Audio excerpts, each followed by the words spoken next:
Hey everybody, this is Corey Salter True Floyd. This is Amerime Media. Of course, this is Demon Enjin over here. And we're here to do a review on Matrix Resurrections, which recently came out in theaters and HBO Max.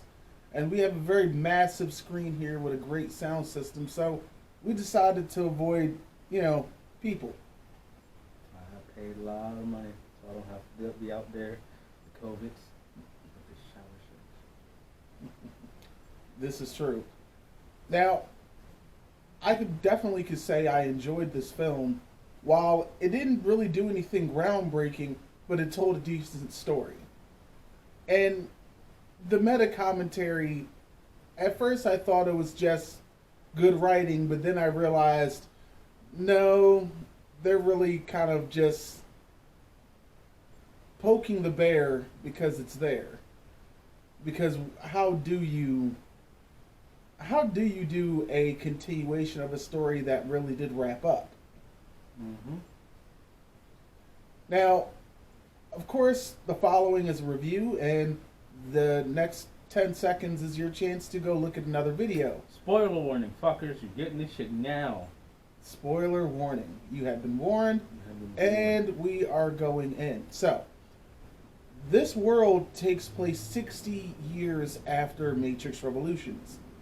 And it looks like Neo is back to living the life of Tom Anderson, but he's actually inside a simulation. Only problem is he doesn't know it. The simulation is actually a beautiful reconstruction, taking his entire adventure of the Matrix and turning it into a video game of Tom Anderson's creation. And on top of that, he's now been pressured with helping make a new Matrix movie. Hence the meta commentary. The Wachowskis definitely knew what they were doing when it came to tapping on seeing other people's point of view about what the Matrix is about. But all at the same time, Tom Anderson has two pieces of control around him. His agent. Yes, it's not really that subtle. And his analyst, or his psychiatrist, which is played by Neil Patrick Harris. Very well. Very well, I might say. But also, huge giveaway with the way symbolism is very heavy in the Matrix. And the second you see that he wears these big ass blue glasses, and the cat's name is fucking Deja Vu. And not only that, but the video game company he works for is called Ex Machina. It's like, okay. Alright. I get it. Now, of course, everyone had a question about Morpheus. Because obviously Morpheus is here, but he's played by not Lawrence Fishburne. And it's actually Mr. Yamir Mateen. He's played Dr. Manhattan, Black Manta. He's just been the dude. He's been Candyman. He's just been the dude for the last 2 years. Nothing wrong with that. Nothing wrong with that. Make your money, black man. Make your money. Mm-hmm. But how the hell is he playing Morpheus? Well, here's where you need to hear me out. Inside the Matrix, Tom Anderson made the Matrix video game. And in that video game, he made a Morpheus. A Morpheus which had both characteristics of Agent Smith and the Morpheus that we knew from the original trilogy. They isolated that Morpheus from his game and extracted that program out into the real machine world. And now he is able to travel back into the Matrix to help guide Neo, aka Thomas Anderson, back out of the Matrix. Did I lose you? Because there's a good chance. I feel like people can easily be lost here. Now, of course, there's Of course, there's a team captain and a whole new ship, and there's a lot of new ways the Matrix is in this new one. Like one, no one has to worry about hard lines when it comes to getting in and out of the Matrix now. Thank goodness. The right. The operator is actually way more visual this time around because as Bugsy is going through the Matrix, the operator looks like they're physically there, helping them and guiding them, instead of someone running down the hallway on a cell phone. Because who's running with a cell phone these days? But talking to the operator through some weird right phone in my pocket. But ironically, in this world, he's a computer programmer. He's rich. He's famous, but he's also unbelievably alone. And it is really sad. But then, ironically, in this world, he still runs into Trinity. Trinity, not going by that name. She's some lady with a couple kids. One of them's a little bastard. Definitely a little bastard. But they start seeing each other and getting memories. Lo and behold, the system doesn't like that, and they're gonna try and subdue Neo by getting him back on his blue pill. Eventually, they get him out, and lo and behold, he's back in the real world, back in a pod, and being guided away by this machine, which I didn't know what was going on, because I remember from the very first Matrix, those machines, when they realize you're awake, they're either going to kill you or put you back in. Mm-hmm. Lo and behold, they take him to a hovercraft vessel, and they let him come to. They had to plug him back in because he had been under those drugs for so long. He started becoming a fiend. It was starting to go through withdrawal. So we end up getting an amazing fight sequence with Morpheus versus Neo again, which plays out a little bit like the original, but the stakes were raised. And I think there was just a bit more fun had, especially on our new Morpheus' side. Yeah, a lot more fun. Like, I know what I do. I'm programmed. That's just, I'm not gonna lie, that little aspect of it was like, it's kind of weird, because at the same time, like, he's programmed for this, at the same time he's Morpheus, so like, either way he knows. But the funny thing is, his Morpheus has a way more attitude. Yes, my love. This programming has a lot more life to him. He got the swag. He got swag. He definitely got swag. He got bounce. That's what he got. He definitely has swag, because Morpheus's clothing was bright as hell. Matrix overall clothing, it's all black. Everyone's wearing black. Mm-hmm. But this new Morpheus, my man had orange, yellow. Red, at one point, my man was dressed like the Joker. Right? Like, hold. Oh, wait a minute. It's because he knows he's the shit. He's Morpheus. The old Morpheus we saw, he had to be reserved in some of his actions. He still had the style, the flair, but he still kept with the most of it. Oh, the fuck that. I'm going to break the mold. Now, of course, when Neo wakes up back in the real world, they reveal to him what happened after Matrix Revolutions, where everyone thought he had died. There was a peace made between the machines, and sentient machines made their own decisions and decided to live and work with the humans. But meanwhile, because things have deteriorated a bit on the machine side, the need for power so they can keep operating became scarce, to the point that machines literally started fighting machines, which is literally hilarious. That's funny. Actually going at it, all types of pew pew type shit. Because it's one of those things where you see the humans are like, wait a minute, let's just see how this plays out. So, and of course with Neo's now back, but of course he realizes that Trinity's still alive too. Not only was he jacked back into the Matrix, but so was Trinity. And mind you, I'm not sure if Neo really died at the end of Matrix Revolutions, but Trinity was dead as shit. But apparently she is alive and well and back in the Matrix. What's her power level under the ground? Bruh. But now he wants to go back and free her. Now we also have a great reintroduction of General Niobe, formerly Captain Niobe, from Matrix Reloaded, Matrix Revolutions, played again by Jada Pinkett Smith. And I had to admit, it was actually kind of cool just to see someone like the makeup was good. The makeup was good. I got mixed feelings. Like, I enjoyed the performance. I understand the makeup was good. It was nice to see the old memories, but like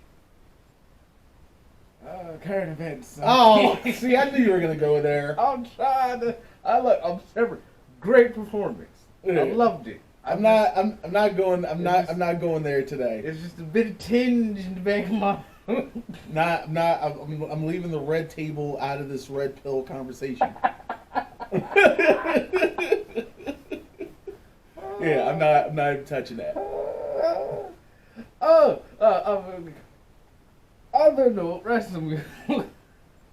But they go back into the Matrix to attempt to free Trinity, or at least speak to her, let her know that, listen,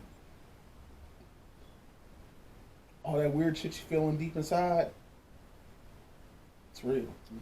We did that. But then, lo and behold, we get an amazing callback from Matrix Reloaded with the Merovingian, who now since the purge in the Matrix, he went from being high society to pretty much the king of the hobos and the rest of the exiles. Because if you remember in Matrix Reloaded, the Merovingian, I mean, first off, the actor's fantastic. He's a great French dude. Like, I just like the way he carried himself. And here he's so angry and bitter and just like he's so pissed off.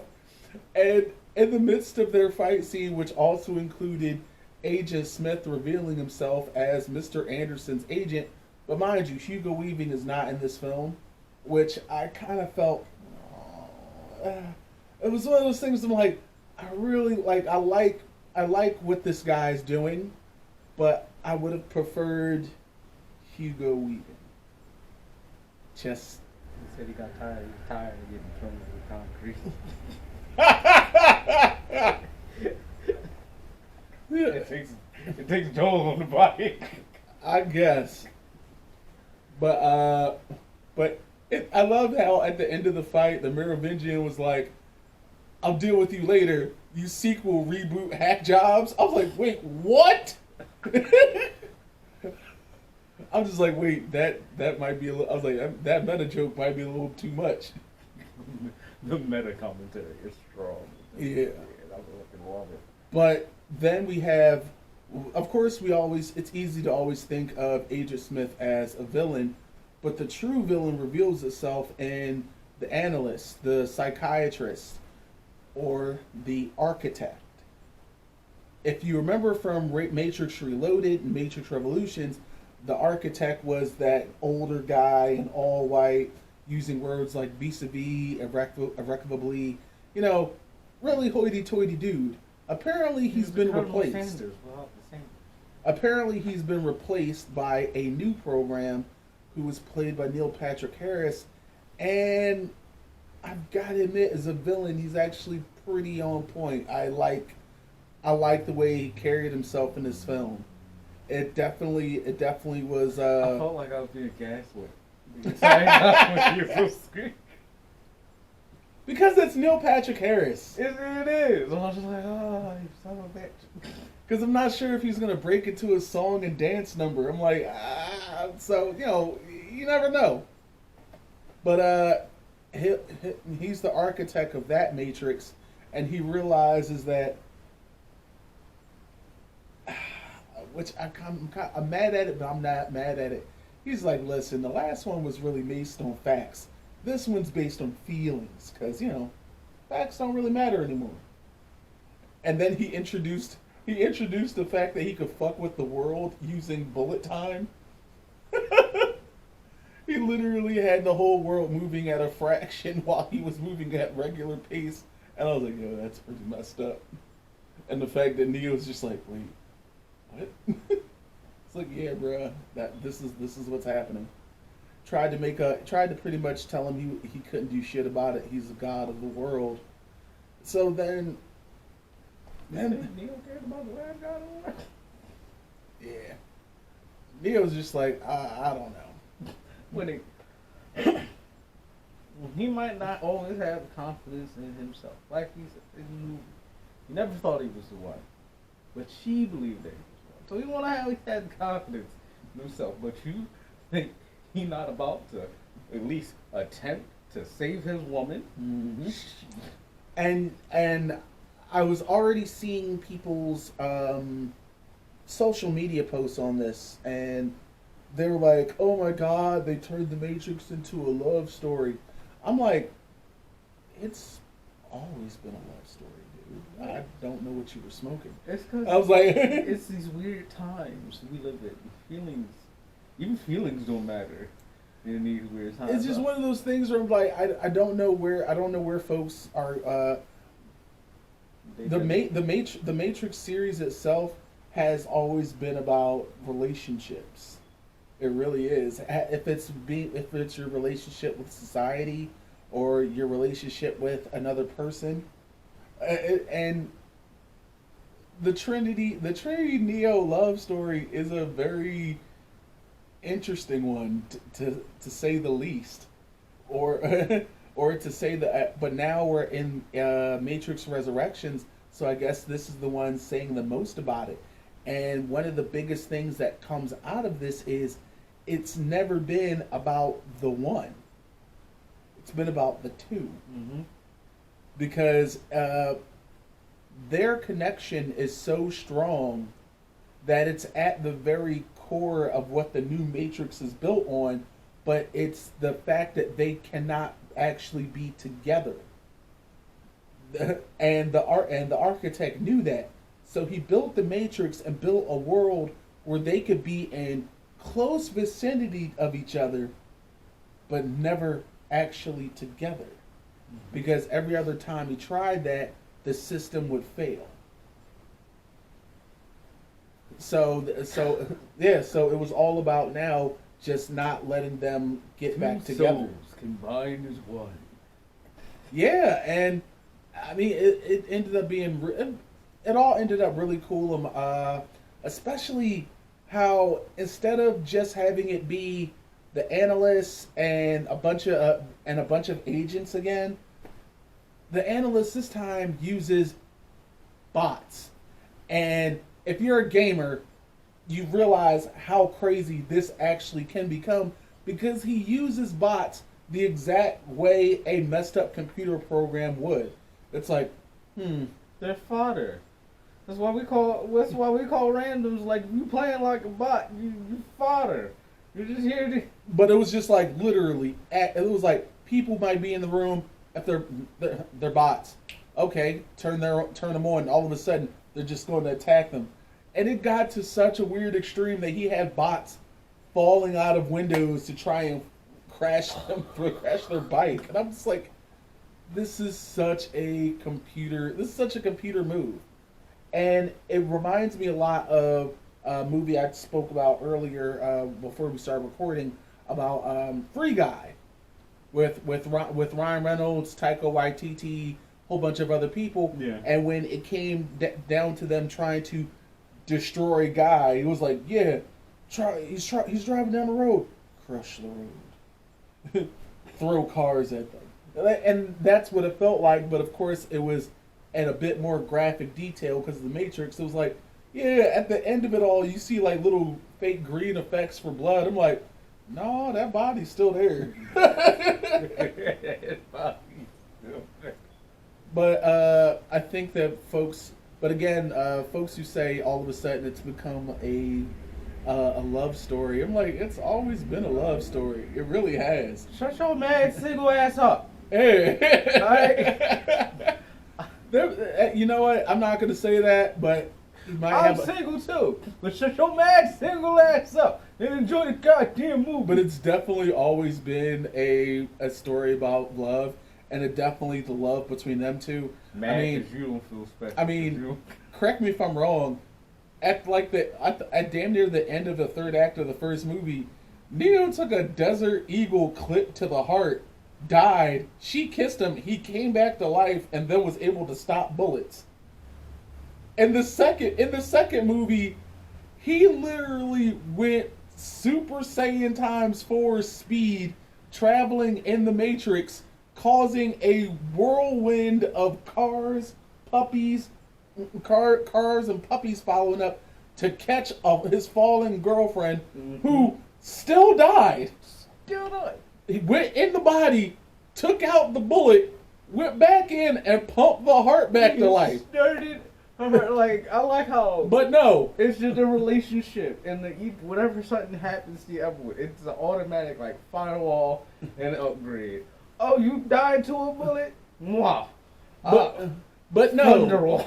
But no. Matrix Resurrections all of a sudden is a love story. Yeah. Get the fuck out of it. I try not to let it bother me, but nah, it bothers me. You just mad because you don't got superpowers. You just mad because you ain't the one. Perhaps. She didn't pick you, bro. It's okay. Perhaps. But try about it, bitch. But if I was to give this one of my salty, I'm gonna give it a B, and that's mainly because it's good. Like, it's good. It's not great.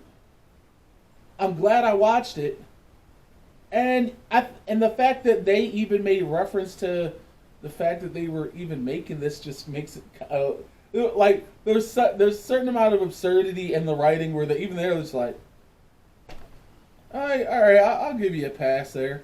I'll give you a B because, at the same time, this movie didn't have to be made. It didn't have to be made. It didn't have to. I'm glad it was. Funny thing is, they could have actually did a whole new story in the Matrix world, and the end result would have been finding out that Neo's alive in the Matrix, and they could have took it from there. But Wachowskis, y'all got it. Again, we're still living in the Keanu Renaissance, and that's great. We also just recently saw a teaser trailer for John Wick Chapter 4, which doesn't plan on coming out till 2023, so you already know, just got to get ready for that. Get your money. Get your money. Get your money, get your gold coins. But other than that, I really did enjoy this movie. I might watch it again. Well, I pretty much watched it twice with you. I know. But our next one is probably going to be Spider-Man No Way Home. And of course, it is the holidays, so we want to wish everyone happy holidays. And Christmas, you already had a good Kwanzaa. No, a Hanukkah. And of course, you have your Kwanzaa, and then you have your New Year.